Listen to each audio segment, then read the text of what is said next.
Hello, welcome to Global Eye. I am Parikshit Luthra. With less than 10 days to go for the G20 Leaders Summit, discussions on the communique have entered the final phase. Russian President Vladimir Putin will not be there at the G20, and Chinese President Xi Jinping may not come either.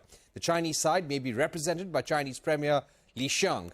Remember, Russia and China have together opposed any condemnation of the Ukraine-Russia war, and this is what has been holding back consensus on the communique from the start of India's presidency. So how will the absence of Putin and Xi impact India's G20 summit, and what is the most important agenda for the Indian government? To discuss that and more, we're now joined by Ambassador Rahul Chhabra, former Secretary Economic Relations at the Ministry of External Affairs, and also Ambassador Neelam, former diplomat and director at the Gateway House.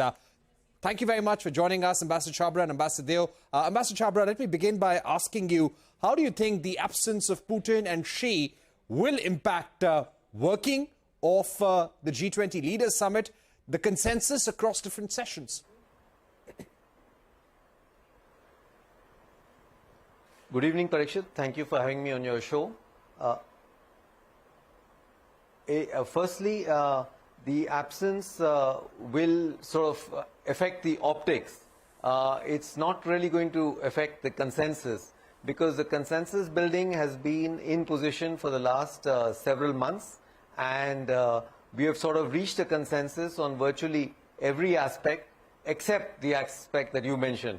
So except for that, there has been forward movement, progress and consensus achieved thanks to our efforts. The presence of the two leaders would have helped in terms of, firstly, the bilaterals. There would have been very important bilaterals with several countries. And, of course, the sort of camaraderie, the bonhomie, the personal chemistry, that's all built up during the retreat, the informal interactions, the pull-asides that happen during summits like this. But otherwise, the hard work, the grunt work of building up the consensus is sort of already being done in the background. It's virtually reached its final stages by diplomats and ministers that have been working over the last several months. And of course, we will get a chair summary, or we'll get an outcome document. We will not get a joint communique. Okay, we might not get a communique, we will get a chair summary for that matter, as we've seen with different meetings over the last few weeks. But Ambassador Deo, if I can come to you, we've got a statement from Sergei Lavrov. He has said to the Russian media that there will be no general declaration on behalf of all members if the Russian position is not reflected. Basically, Russia has said that they will block the declaration if their view is not taken forward. How do you see this statement, and what kind of a role can Russia play? Well, I think it's quite clear he's making a statement about what has been happening throughout. We haven't had joint statements from the finance ministers or from the when the foreign ministers met. So basically, that's all that I would read into the statement. So there won't be a joint communique, but there will be the chairman's statement, and there will be all the important paragraphs reflecting agreements on all the issues that have been discussed for the past almost 1 year now, including such things as on finance, for instance, where we didn't have a joint statement, and the Russian and Chinese position is well known. I don't think there is much for them to reiterate at this point. So for the two presidents to stay away, it's a pity, and as my colleague says, there would have been important bilateral meetings for the Indian side, but also from their side with other heads of government.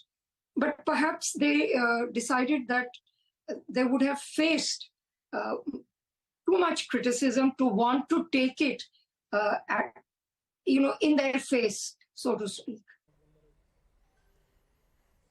Right.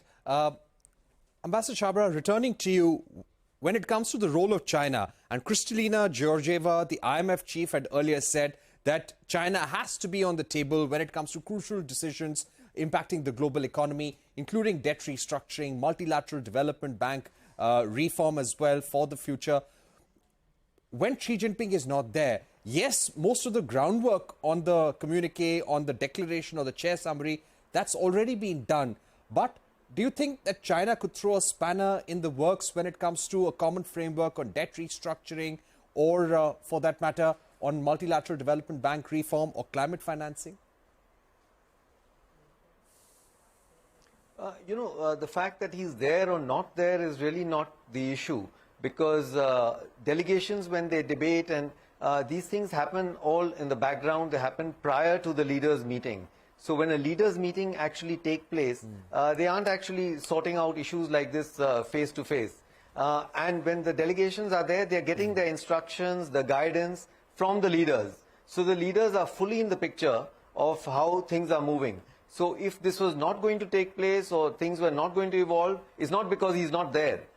So that's just to make one procedural sort of point clear. Otherwise, I think there has been sort of forward movement in the issues you've mentioned. It may not have moved enough. The needle has not probably moved enough in terms of climate financing, multilateral debt funding. But there has been movement on all these fronts. So we just wait and see how much exactly when we get out the final chair's summary when it comes out. Right. What would you be looking out for, Ambassador Deo? We will see at least 23 or 25 heads of state, heads of government there at the G20 from 8th to the 10th. What kind of atmosphere are we likely to see in the room? Do you expect the G7 to have its own meeting as well, Ambassador Deo? Yeah, I think that in most of these meetings now, the small groupings do have their own consultations and meetings. So yes, likely the G7 will have a separate meeting, since all their heads of government are going to be here.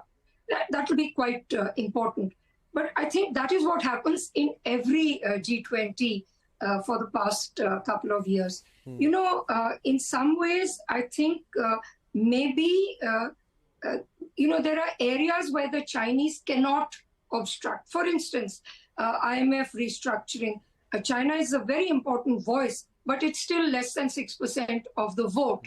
So if there is a restructuring agreed to by the other members of the IMF or the World Bank, that can proceed whether or not China and even Russia agree to it. So I don't think that the big concern for China and Russia is on these kinds of issues of climate change or financial or digital public infrastructures.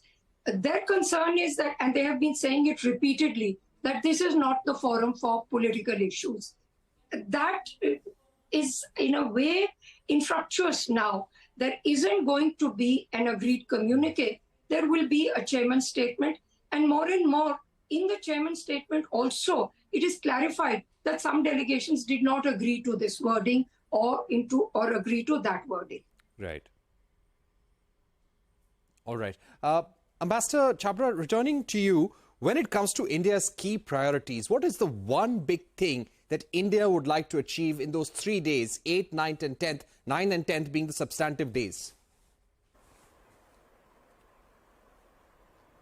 If I may be permitted to just go back for a split second to continue on Ambassador Deo's point, China generally does not like to be the last man standing. So that is their general position. So if there is consensus building up, they are not the ones who will sort of stand in the way in that sense. But coming to the question that you just raised, India's concern has always been in this summit to put across the one world, one earth, one family, that concept of Vasudhaiva Kutumbakam. And in that context, the sub-theme has been to sort of play as the voice of the global south. So you remember that Prime Minister Modi had this summit where over 125 countries participated, though it was a virtual summit. And then even at the BRICS meeting, he had meetings with several bilateral meetings with many of the African countries, the other Asian countries who were present.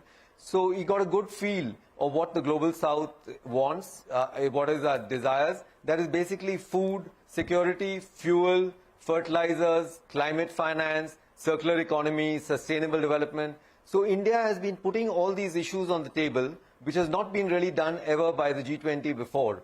And more than that, rather than just putting the issues on the table, they've also been putting out solutions to these. For example, in terms of food security, the International Year of Millets, So millets is a very, consume less water and is much more nutritional. In terms of climate change, the solar initiatives that you've taken.